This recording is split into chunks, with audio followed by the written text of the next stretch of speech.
The morning was humid, the kind that clings to your skin even before the sun fully rises.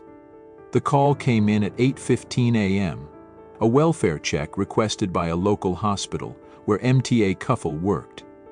She hadn't shown up for her shift, and her colleagues were concerned. By the time we arrived at the modest house on a quiet cul-de-sac in Manassas Park, Virginia, something didn't feel right. When the door opened, Naresh Bhatt stood there, a baby in his arms. His expression was unreadable, but it was the words that caught me off guard. "She left," he said abruptly, as though rehearsed. "She said she might go to New York or Texas, destroyed her phone, and left." I glanced at my partner. No one had asked him a single question yet. He volunteered the details before we even stepped inside. That, combined with his overly specific claim about her phone, made every instinct scream for caution. I asked for clarification. "She just left. This isn't the first time," Naresh continued, his voice steady, almost disinterested. "She said she was leaving, maybe to her sister's place, but I don't have her number." A quick check revealed inconsistencies in his story. MTA didn't have a sister in the United States, or any close relatives for that matter. Every word he spoke seemed to pull us further into a labyrinth of contradictions. The house felt cold despite the summer heat. Shoes sat neatly on the porch, her belongings seemingly untouched. The interior was unremarkable, tidy but lived in. The baby's toys lay scattered on a soft carpet, the kitchen counters clear. It was almost too orderly for a household supposedly undergoing marital strain. I probed cautiously, trying not to alert him to my growing suspicion. "When was the last time you saw her?" He hesitated for a moment before responding. "Wednesday evening. We had dinner. She left after that." The timeline didn't add up. Her co-workers last heard from her on Sunday, and there had been no digital activity since then. She hadn't taken her car or left any trace of planning. The idea of a mother abandoning her infant child seemed unthinkable. Something was wrong. Naresh offered us a phone number, supposedly for someone in New York, but when we called, it led nowhere. His tone grew defensive as we asked more questions. "She's done this before," he insisted. "She'll come back. She always does."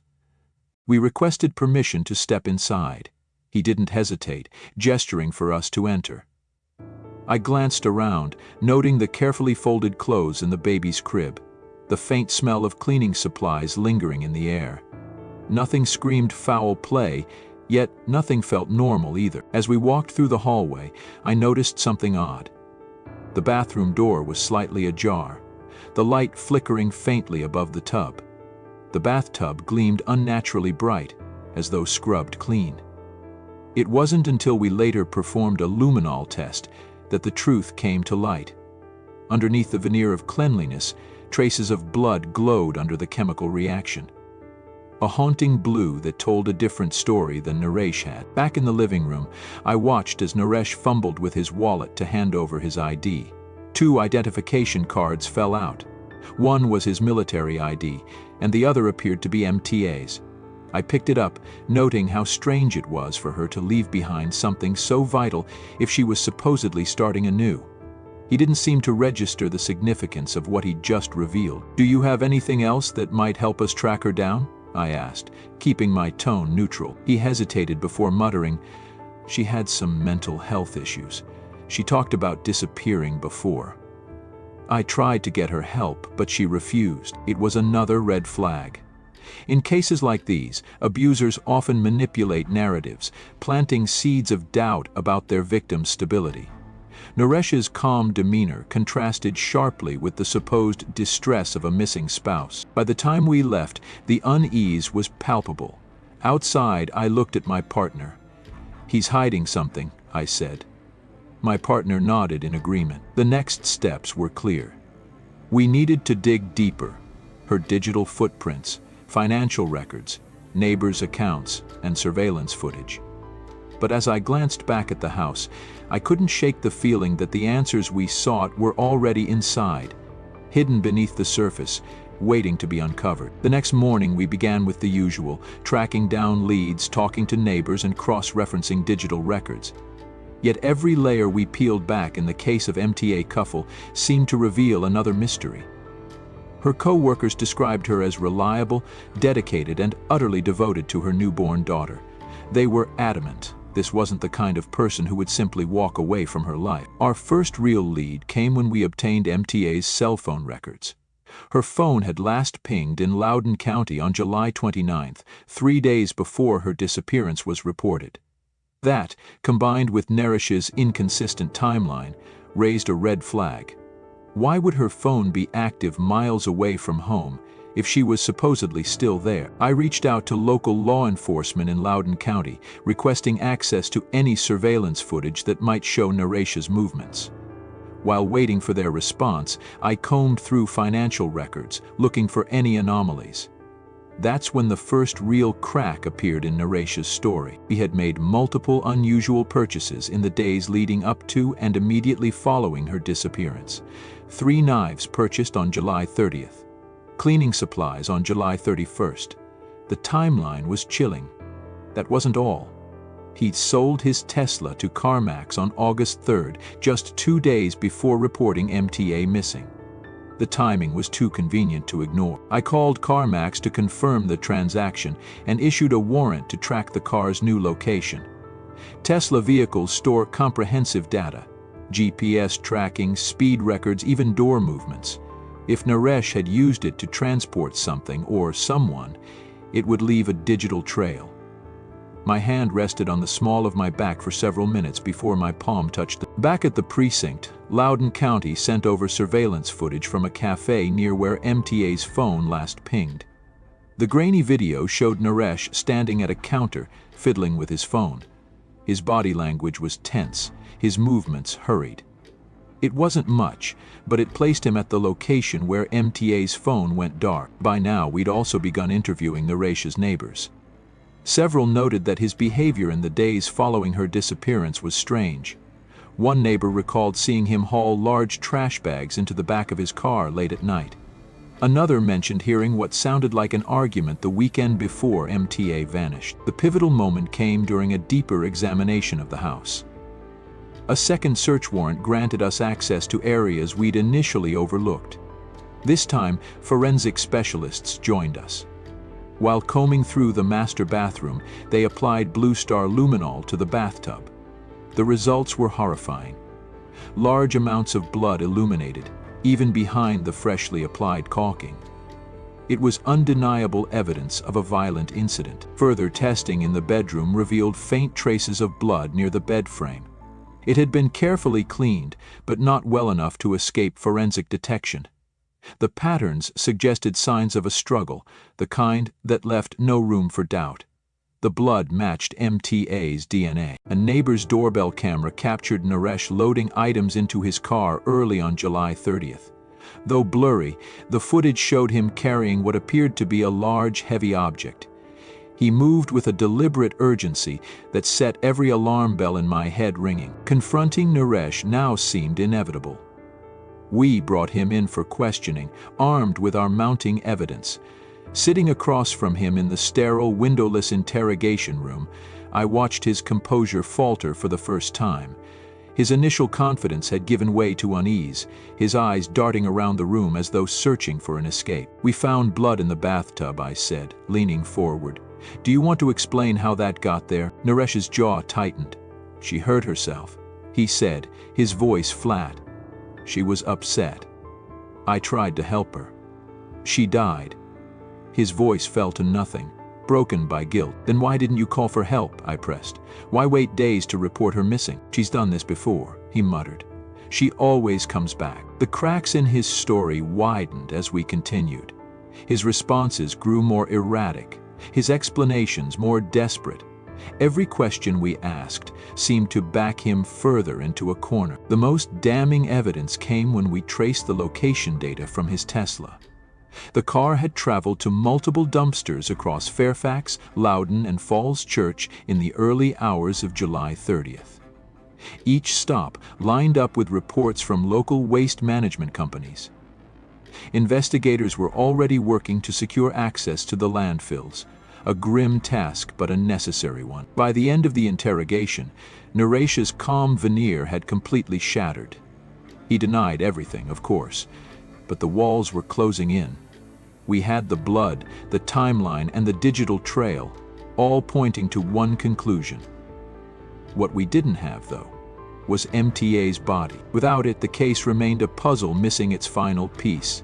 But as I watched Naresh being led out of the room in handcuffs, I knew it was only a matter of time. The case escalated as more evidence trickled in, each piece sharpening the image of what had happened to MTA Kafo. With Naresh in custody, the investigation turned to reconstructing the events surrounding her disappearance. The challenge now was to solidify the timeline, close every gap, and ensure no questions were left unanswered. Our forensic team worked tirelessly to analyze the traces of blood and signs of cleaning found in the house. Every surface told a story. The bedroom floor showed faint smears, the bathtub bore traces of scrubbed blood, and the bathroom sink trap contained residue that matched MTA's DNA. It was clear that Naresh had attempted to erase the evidence of a violent act, but the meticulous work of the forensic team rendered his efforts futile. Surveillance footage from nearby stores added another layer to the timeline. On July 30th, Naresh was seen at a Walmart purchasing knives and cleaning supplies. The footage showed him standing at the self-checkout, his face calm but his movements methodical. Receipts confirmed the purchases: 3 knives, bleach, and other cleaning agents. The next day, he returned to the same store, this time purchasing more cleaning supplies. It wasn't just the physical evidence that painted a damning picture. Digital footprints began to surface as well.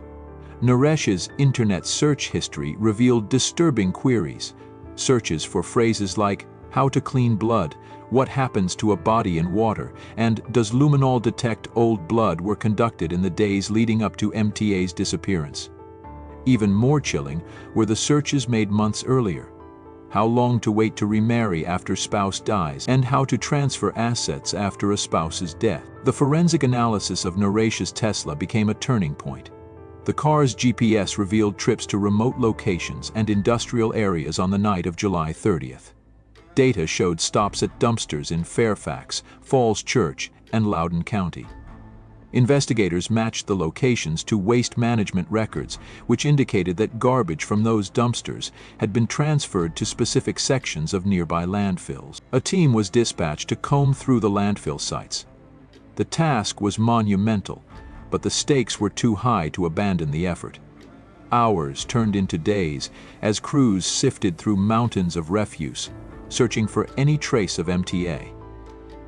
Each shift ended in exhaustion. Yet the team persisted, driven by the need to bring closure to this grim case. In parallel, interviews with those close to MTA provided invaluable insights. Friends and colleagues described a woman who had been living in silent fear. A trusted mentor recounted how MTA had confided about Naresh's controlling behavior and the growing tension in their marriage. Social media posts from a private group for single and separated mothers revealed her cries for help.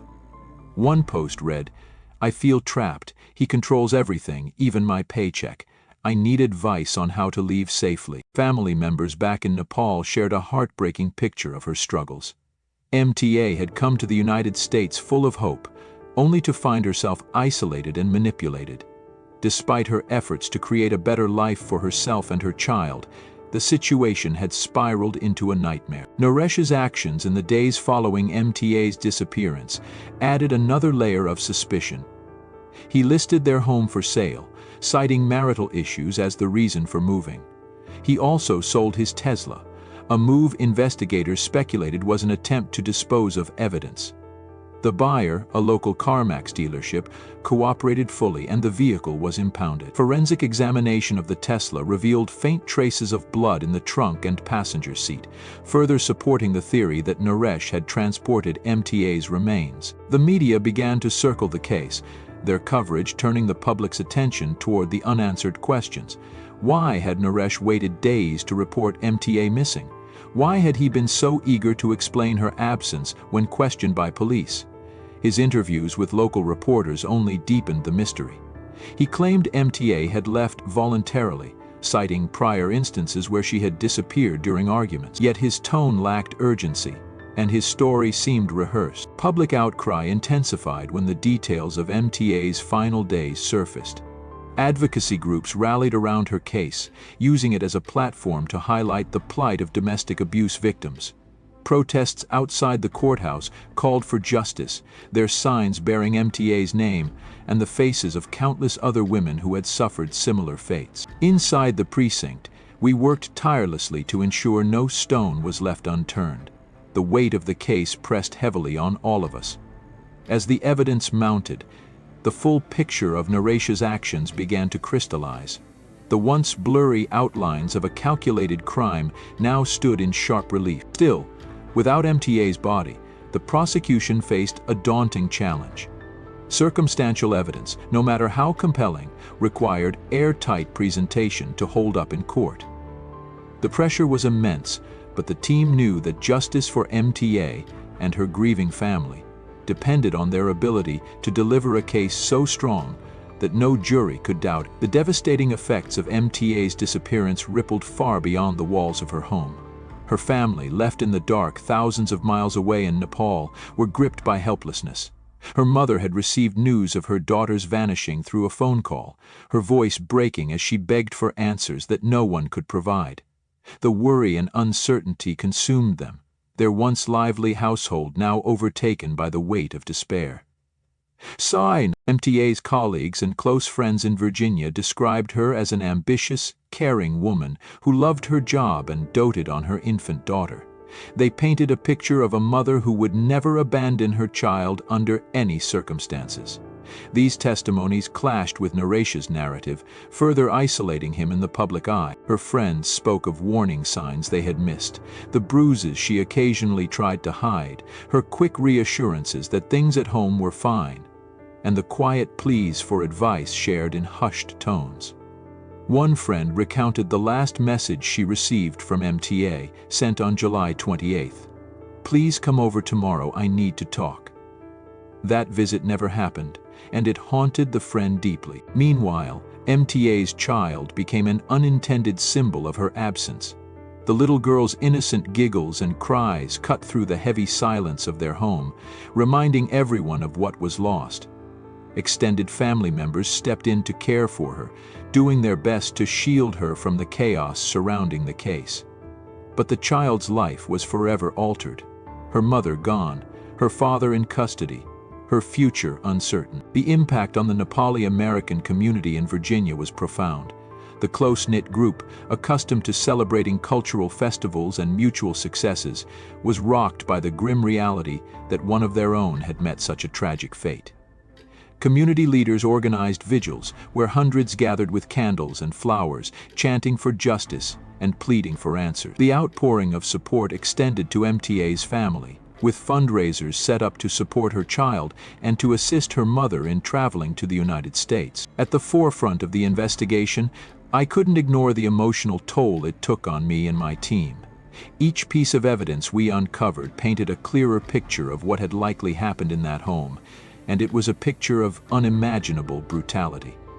But as we pursued justice, it wasn't just about solving a crime. It was about giving voice to a woman whose life was stolen and whose cries for help went unheard for too long. The community's support fueled our determination, but there was also mounting pressure from the media and public to deliver justice swiftly. Advocacy groups began to rally around MTA's case, framing it as a glaring example of systemic failures to protect victims of domestic abuse. In the courtroom, every revelation about Naratia's actions was met with gasps and whispers. The timeline of events, the purchases, the cleaning supplies, the lies, spoke volumes. Yet it was the testimony of MTA's closest confidants that brought the stark reality of her life into focus. One friend recounted a tearful conversation where MTA had said, "I just want to be free. I want to live for my daughter." It was a haunting reminder of what she had been fighting for. Despite mounting evidence, the absence of MTA's body remained a significant challenge. The defense clung to this as their main argument, insinuating that MTA might have fled and that the blood and other findings were coincidental. But their attempts to sow doubt faltered in the face of the prosecution's meticulous presentation. The media's coverage of the case also heightened the tension. Headlines highlighted the brutality of the crime, the intricate cover-up, and the heart-wrenching plight of MTA's daughter. Editorials questioned the societal systems that failed to protect her, sparking national conversations about domestic abuse and immigration vulnerabilities. Inside the courthouse, MTA's mother finally spoke. Through a translator, she recounted her daughter's dreams, her resilience, and her love for her child. Her voice wavered as she held up a photograph of MTA and her granddaughter, a stark reminder of what Naresh's actions had destroyed. Her plea was simple: please bring my daughter justice. She deserved to live. For the investigators, this wasn't just another case.